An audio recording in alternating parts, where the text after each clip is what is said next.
So in 2009, somebody had the bright idea of coming up with a clone of Doom, really classic video game from our youth, written entirely in JavaScript. It was about 90 kilobytes, which everybody thought was amazing, but this really pissed off the people at YouTube because the single video watch page at YouTube was about 1.5 meg and required several dozen web requests in order to load. So a couple of engineers were sitting around trying to figure out what they could do to fix that, what they could do to optimize it and make YouTube compete with a JavaScript version of Doom. An engineer at YouTube, Chris Zacharias, took a weekend or so to actually rebuild the entire page from scratch.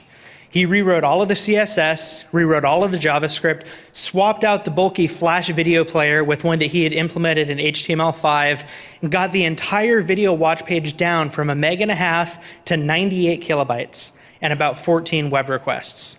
YouTube launched their Feather interface as kind of a covert experimental beta project that people could opt into, and they figured they'd leave it live for a couple of weeks and see what the stats looked like, see how the page was performing, see how people were actually using the website.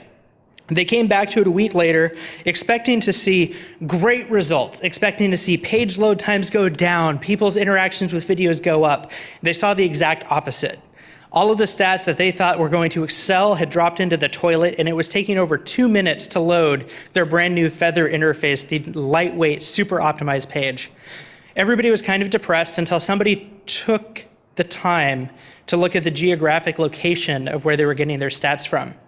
In addition to places like the US, the UK, Western Europe, where they were used to getting traffic from, they were also seeing people hitting the sites now from South America, Africa, even Siberia.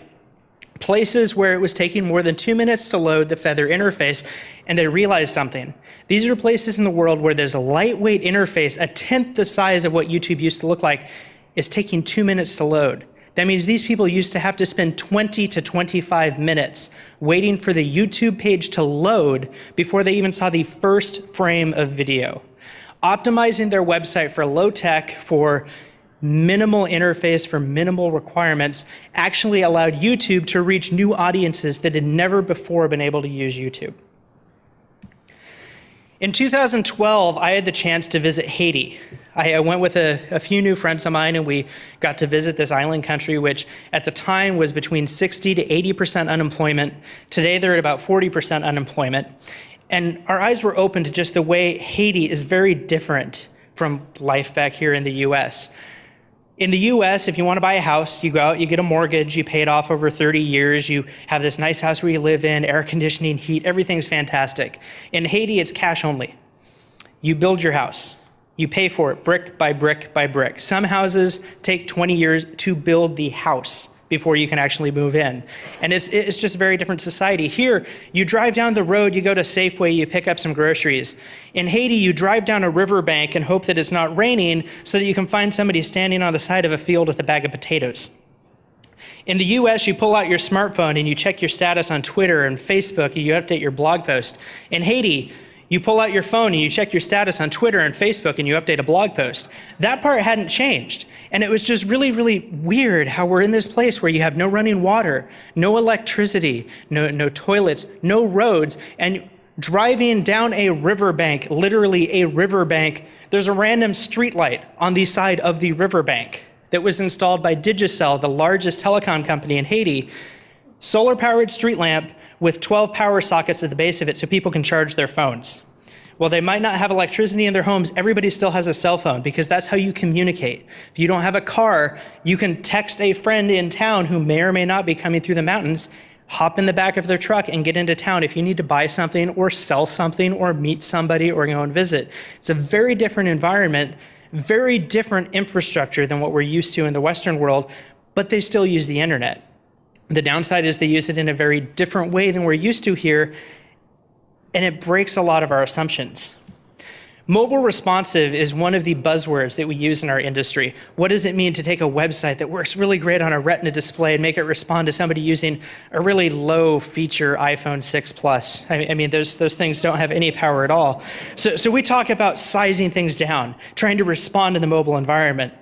But when you take those two stories into account, what YouTube did to reach places in Siberia that did not have YouTube before, and what Digicel is doing to bring network connectivity to remote areas of Haiti, you realize that responding to a mobile environment, responding to a low feature, low bandwidth, low capability device looks very different when you step out of the comfortable world of iPhones and iPads and always-on entertainment that we have here.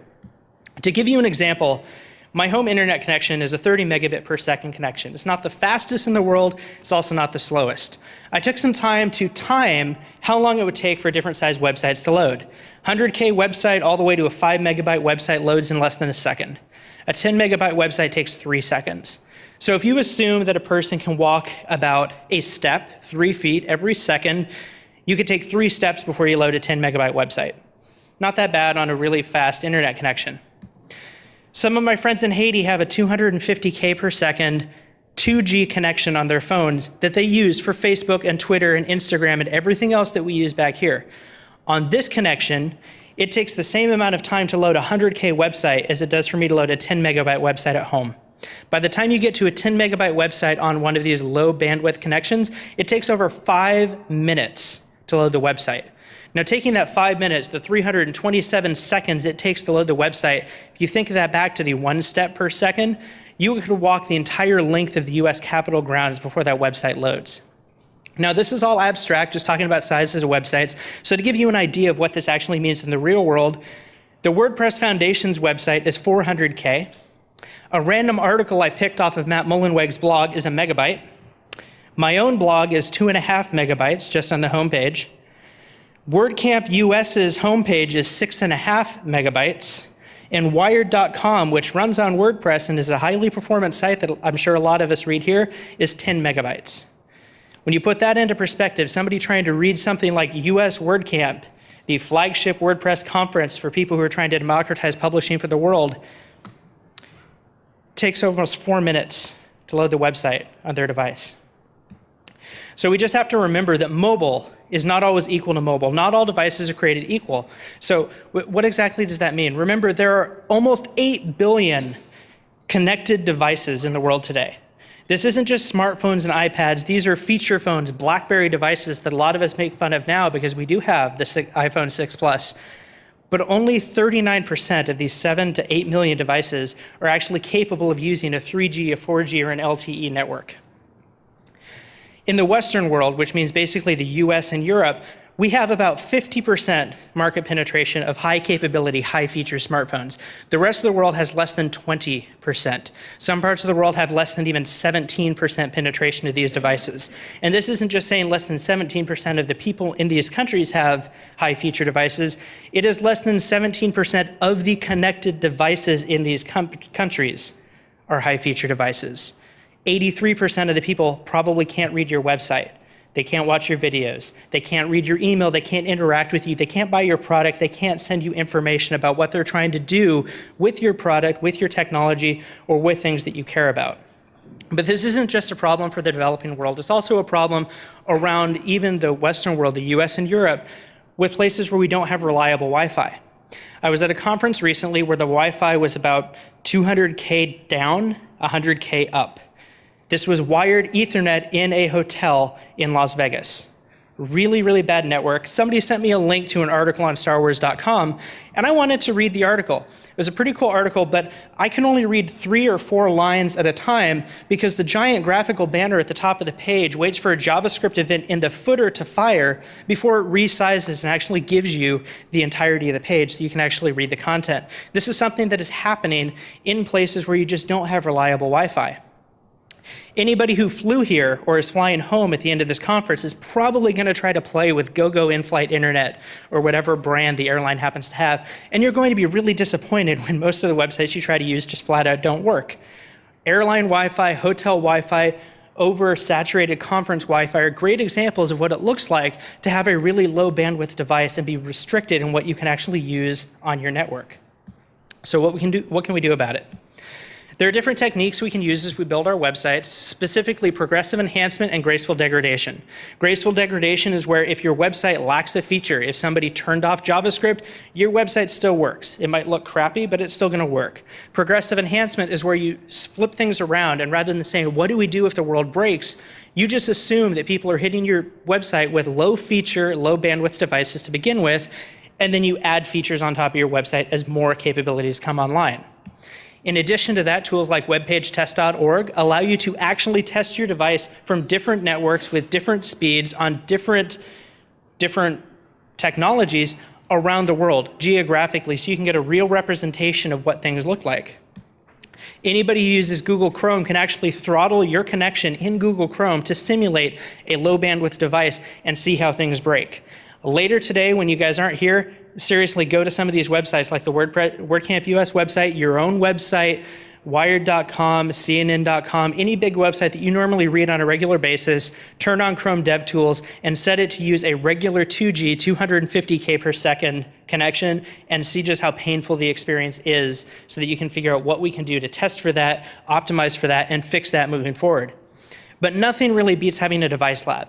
Actually investing in some of these devices, bringing them into your office, bringing them into your company and testing, what does our website look like on a BlackBerry mobile device? What does our website look like on an AT&T feature phone that has a 1-inch by 1-inch screen? Is this still useful? Is it not? Are we still reaching and serving customers who are in these markets? Remember, the mission of WordPress, the entire WordPress project, is to democratize the internet and democratize web publishing for everyone. Not just the people who can afford the brand new 17-inch Retina MacBook Pro, but everybody who is trying to publish their story and tell the entire world who they are, what they do, and why the world should pay attention. In 2013, Matt Mullenweg said in his State of the Word that we should all try to be the change we wish to see in the web. It's a great quote and something that I think should inspire all of us to figuring out what can we do to make our websites more accessible, more usable to people who don't have the cool devices that we have, even though we might only want to build stuff for Chrome on a Mac. How does it work on Windows? How does it work in Firefox? How does it work in Opera? How does it work on a small phone? I have a Windows phone. Nobody ever tests their sites for Windows Phone. I can only use half of the internet today. And I live in the Western world. Imagine people who don't have access to these devices, who buy a $5 device, who save up to buy a $5 device, who can't read your website, can't publish to WordPress, can't share their story with you. Those are the people that we're trying to reach with WordPress, and that is the kind of change that we can make in the world today, the kind of change we can make with the technology that we have. Thank you very much. My name is Eric Mann. I'm from 10up.